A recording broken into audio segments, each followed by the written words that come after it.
Okay, so we've got the truck in the garage finally. That was a victory, getting all the mouse stuff out of it and getting it in here and clean so we can start working on getting it running good and fixing it and then getting it registered and on the road. So sorry, you can see a little bit of our BMW 325 IS here. There'll be more content on that later as we work on it, but for today we're still going to focus on the truck, and what we got to work on today is getting it running. Yeah, we got it started on the trailer, but it was backfiring, missing, just not running real well, but all we needed to do was get it on the trailer. So today we're going to finish doing those plug wires, change all the black ones out for those yellow ones you see there, the Excel universals. We'll just stick with that now. We paid for it, so we'll use it. We're gonna get a new cap, new rotor, new coil. Got to repair a fuel line, but we'll definitely do that. Gonna look at a belt, get a new belt to put on here because that one looks pretty old and crusty. We're gonna change the oil, put a new filter, and a new fuel filter, which is right there next to the orange oil filter. So we're gonna do all that. Spark plugs as well. Just ran down to the parts store and got all that put on order. Should have it for us here in a couple hours. We'll run back up and get it and get to work on that today. Down here, the fuel line we've got to work on. I'll try to show you that. It's the one that was leaking when we got it here. It's that one right there, that black rubber one right there. So we got to replace that because it was leaking. So we'll probably just go ahead and replace the rest of them too. There's not that much more rubber line. And once we get that done, we'll start cranking it up again and see if we can get it running good. I'm no expert on a carburetor, but we'll see if we need to do anything there with the idle or anything. But that's the plan for today. So I have to pull a couple things off. I've got to pull that fan belt off, take it back up there with me just to make sure we got the right size. And the same with that fuel line, we'll pull that off and take it up and make sure we got the right diameter fuel lines. And that way we'll be hopefully in good shape and have this thing running good later today. Okay, we just got back from the parts store and here's our pile of parts we're gonna work on putting on today. So we got our fuel hose. There's a couple pieces there. We'll finish out those plug wires. The starter solenoid I talked about. So we've got spark plugs, battery cables, new fan belt back there in the back. We had to kind of hold some up to the old one and pick the closest one we could find. Some new hose clamps, fuel filter, cap and rotor, and we're gonna go ahead and change the oil while we're in there. Just some 1030 conventional stuff for right now. We may go synthetic later, but for now we're gonna stick with that. So, so this is all the stuff we got ready to go, and we'll start putting it all on. See if we can get it running good. So got the fuel hose, cut this bit off, got this, and just gonna put these little hose clamps on them, and then under here, sorry for the airplane again, right here, you can kind of see it, that and that. So the hose goes to, but that's where it was leaking before. So it didn't fit when we took this piece off, so I just cut a little bit more. I don't know how much that is, like a centimeter or something. I'm going to put this on now. So we were looking at this end down here, or I was talking to my dad. There's a little bit of rust on this fuel line, the metal one. We got some 220 grit to try to get rid of some of that rust here. All right, just got the fuel hose on there. This little tool works pretty good. But under here, that's what it's looking like. I don't know if we should do anything with that, like kind of bare metal spot, or what will happen with that, but I think that's pretty good. Oh, I needed to change all this stuff. See how the line just, like the inner part just came off, and then you got all the thread and stuff.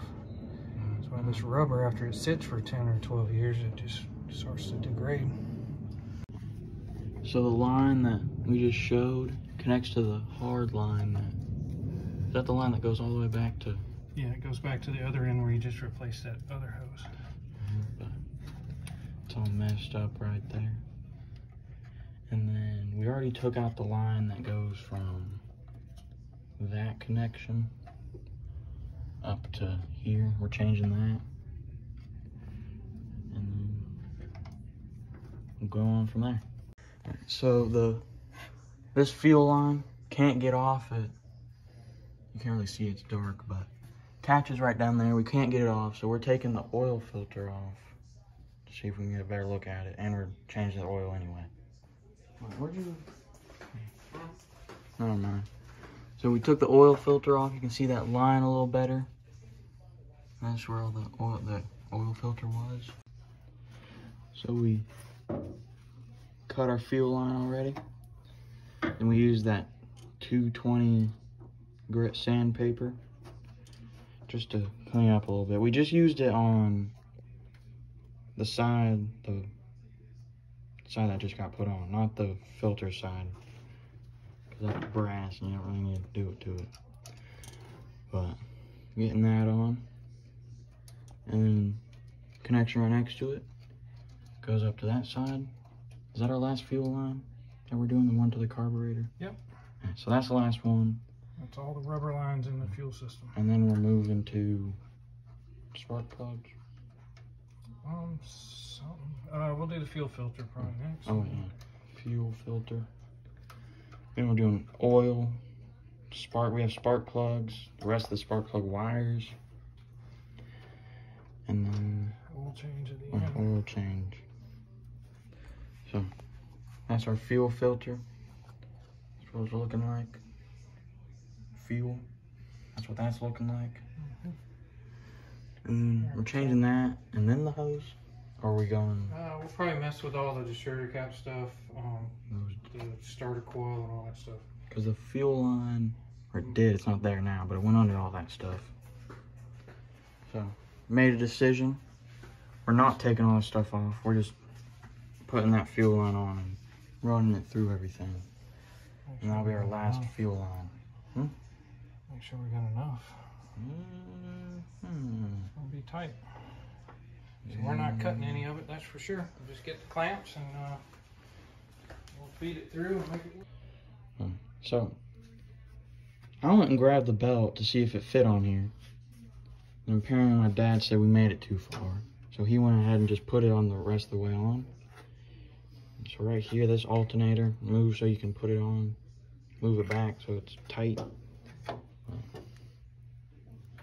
Pretty tight going on there, but pretty simple, easy, not much going on with it. But now we're doing the fuel line, tightening that side, and then tightening up there. So, got the hose pretty much on, we're just tightening that hose clamp. But it's this hose here, not that one, but this hose goes all the way up under the little rotor, and then that's that line right there. Some vacuum lines and stuff. Through there, under pretty much everything. But we had just the right amount of hose. We didn't cut it, but just the right amount. Yep, 3 feet. Perfect. 3 feet of hose seems to be about perfect. Get a little more if you want some wiggle room. So that is everything with the fuel system. Did the fuel filter. I didn't video the new one, but I showed the old one. But we're pretty much done with, or we are done with the fuel system. The next is spark stuff. Yep. Are we going battery to that, or that to battery? Because we got that little doohickey, those doohickeys. Let's work on the solenoid over there next. Yeah. Fix that thing. Those stuffs are already disconnected right there. And oh wait, so we don't have the battery. We changing those cords that go to the battery. Okay, battery cables. Yeah, because they were chewed a little bit. One had exposed wire, but still worked. And then we're changing this because we bought it when we were putting it on the trailer because we didn't know if it would work. But got one of those already, and we're just gonna put that on. Yeah, we gotta make sure we keep everything straight. So we put all the stuff back on the new one in the same place it comes off of this one. We got a video. We can look back on it. Yeah. Okay, wait. Did you already take those 2 bolts off of that? No, there's no bolts on it. It was just those wires. We're missing 2 bolts on those thingies. Because this is our new one, has 2 bolts. Taking this off shouldn't be hard. Just disconnecting some of those wires, disconnecting it, and mounting this one back onto the engine bay. Old one's off, everything looks the same, so should be good. Put the new one on. Okay, so as I was putting everything back together, we had that one connection break. On the old one, they just had these slip-on connections here, which that one's pretty tight, so I think that one's honestly fine. But this one, as I was trying to put it back on, it's really loose. There's a crack right there. But the new solenoid came with nuts, so I can change the connector. So I think on this red line, I'm gonna go ahead and change the connector to this that you can bolt on, and then I don't have to worry about it slipping off or anything. So I'll definitely change that one. Probably just go ahead and change the other one too, so that they're both the same and they're bolted on and we don't have to worry about it. Okay, so we got this solenoid on, but made a little issue there. We didn't put the positive battery cable back on here, so we're just gonna back that bolt off, and then we've got the new cable, so we'll put that in there on, and we're not gonna hook it to the battery yet, but at least we'll put that on and push it over to the side, so that way we can say that we're done with the solenoid and everything's good there. As you can see, there's some blue connectors on the side there. I switched both of those little slip-on connectors for bolt-on connectors, so don't have to worry about those wiggling off or anything. So we're taking the coil off right now? Yep. So I'm gonna go ahead and try to get this coil wire off. There we go. And then this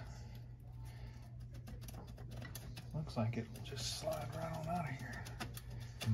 Okay. So then all we got to do is swap out those wires on the new one, slide the new one back in there. I thought there should be a bolt to tighten it or something, but I don't know. There's one right there. Is that a bolt? Yeah. Yeah, there is. I guess that should tighten. So that it just wasn't super tight, but we'll tighten it back up. Anyway. Changing spark plugs, then distributor cap, or spark plug wires, and then distributor cap. But these wires, you gotta like build them yourself. So there's gonna be a lot of doing that. So, got the coil back in there. Got that red wire hooked back up. We gotta change this white wire, but we haven't made that yet. Well, we're not gonna change that because it's in this harness right here. Oh wait, and it goes all the way back over there, so we're not changing that. No. But now we're on to spark plugs. Got everything. We're doing it work. We're taking wire. What was the thing you were saying? So we're gonna do them one at a time. So we'll pull the wire off, pull out the spark plug, put a new spark plug in, build the wire, put the wire back on. and then we'll do that for all of them until we've got all new spark plugs, all new wires. Obviously we don't have to replace the 2 we've done. And then once we've completely replaced all the spark plugs, all the wires, then we'll get the new cap and we'll hold it up right next to the old one, get it oriented right where the clips are and everything else, and then we'll just swap them over one at a time, and that way we don't mix them up. Because I'm sure we can figure out the firing order and all that kind of stuff, but I don't want to have to bother with all that. So, there's no numbers. Right. So if we just keep it oriented the same way and replace them one at a time, then we won't mix it up and everything should be in the right order. So we're almost finished with these. We got one more spark plug wire left till we're done, but these things are kind of difficult to make. And but so far we got new of those. What is this called? Blue thing? Coil. New coil. And then we changed this. Did we change the black wire on it? Yeah. And black wire and the red wire. The red wire. Oh, no, just the red wire. Black wire was fine. This white wire, like as you can see, it's a little chewed, but it goes through that whole like taped up thing. But to change that bit thingy, maybe that thing. Starter solenoid. Starter solenoid. Change the battery wire. You still have the negative wire to change. And we changed this fuel hose that comes from the fuel filter, and that fuel hose that comes from the fuel filter. And if you come back here,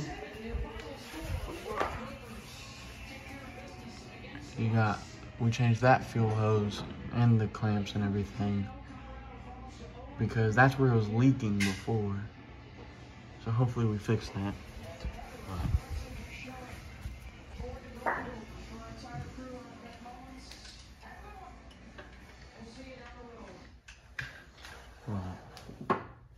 We already took the oil filter off, so we're gonna go ahead and do the oil change. Or we changed the belt too.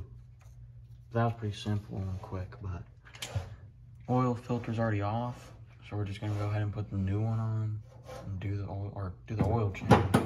So just drained all the oil. It's outside though, but I was gonna use that to put on the thing, but it looked kind of icky. Oh, it's just for the. But drained all the oil, new oil filter, our oil funnel that we will be pouring oil in. Then after that oil, and then you come over here, you just gotta connect our battery thing, because we already put the ground in, that bolt right there. That doohickey. And then that's where the positive goes to. And we change that spark plug, our cap, our, what is that thing called? That thing? Yeah. The coil. Coil. Change all the fuel line, so that fuel line, it goes all the way down. Poop. You gotta cut that thing off. It doesn't need to be there. What holds the hood down? You can't cut it off. This holds the hood down. They both do. Yeah, so you only need one. Yeah. And I only hit my head on that one. Where you stuck? I got a hat on, I can't see up there. But 2 new fuel lines going in there. Change the fuel filter, oil filter. Change the line that's in the back where it was leaking before. I think once we get the oil in there, we're ready to try starting it up. Yep. Just gotta hook the battery cables up once we get the oil in. And we should be off to the races. And if you want to do an oil change to an F100, I would recommend lifting the front. Excuse me, but kind of cramped down there. Just did our oil filter, or oil change, just the oil filter. Put it on the battery now, and after that, and try starting it. See if it still misfires and if it's something else causing that. because most of the stuff we did was for the electrical system. New those wires, new solenoid, starter. Not solenoid. What is That's a solenoid. solenoid? Yeah. That's the coil over there that you can't probably see. That thing. Light. That blue thing is the coil. And then you got distributor cap rotor we changed. All the spark plugs. And the distributor cap thing itself. The blue is new.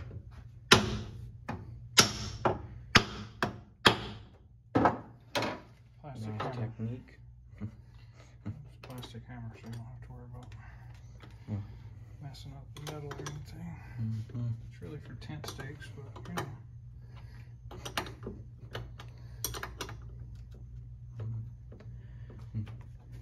Remember, we're in a garage, but our garage door is open.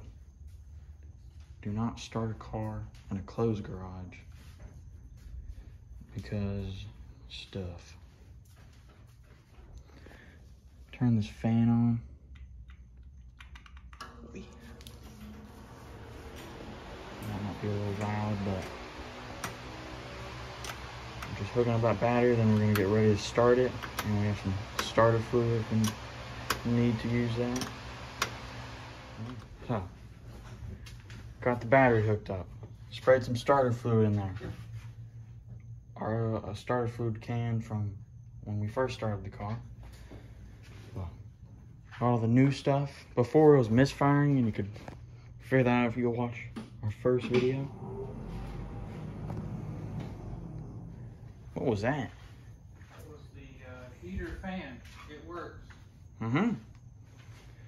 So. Alright, you ready? Yeah. Do you want me to wait? Do you want me to spray starter fluid? I'm neutral, but I got the clutch empty. Let me just crank it over and see what it does. This might be a little loud for headphone users. That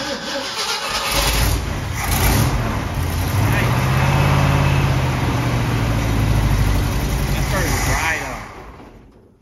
Ooh. Did it cut off? Wait a sec, because there's stuff flying everywhere, and there's no filter. Stuff flying where? Just like dirt and leaves and. Yeah, the filter we got is horrible though. Do we got a K&N filter? No, we don't got nothing. We're good. Whoa. Okay.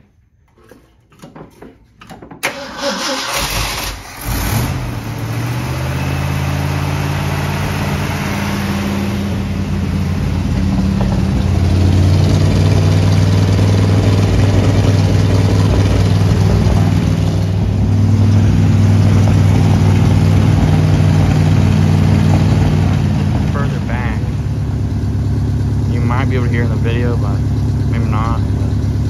There's kind of a click going on. I don't know what that's from. There's also like a glass pack exhaust on this, so probably pretty loud.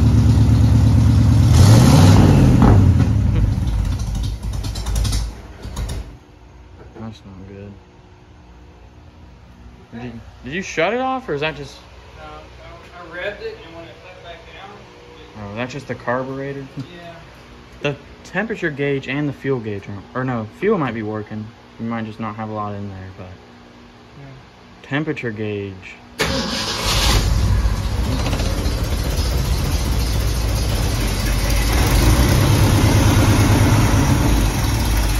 That fan.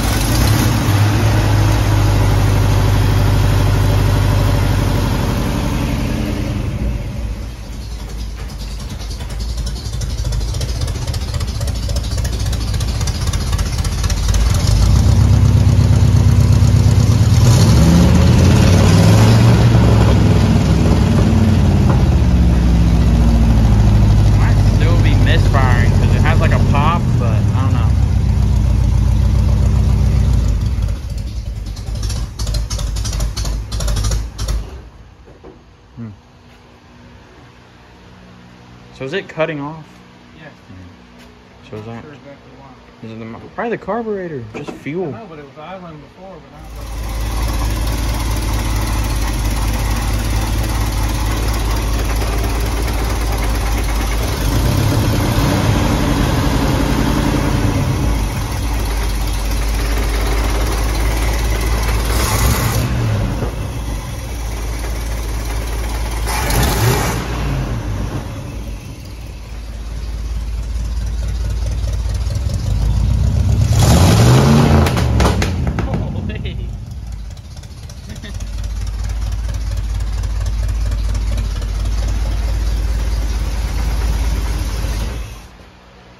heard like a knocking noise.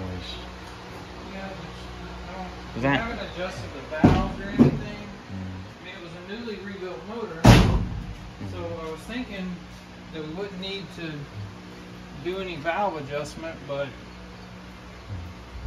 and I'm not really an expert on how to do any of that.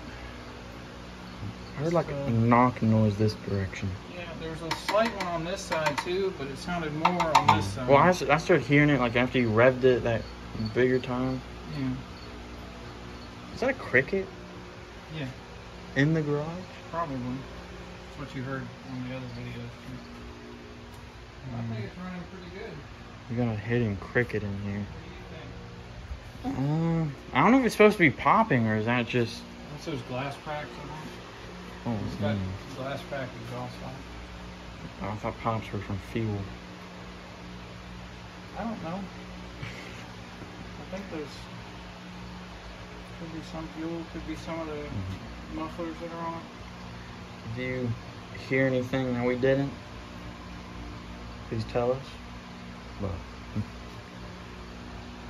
this is my first time ever with a car with a carburetor. Have you ever had a car with a carburetor? No. First time with carburetor.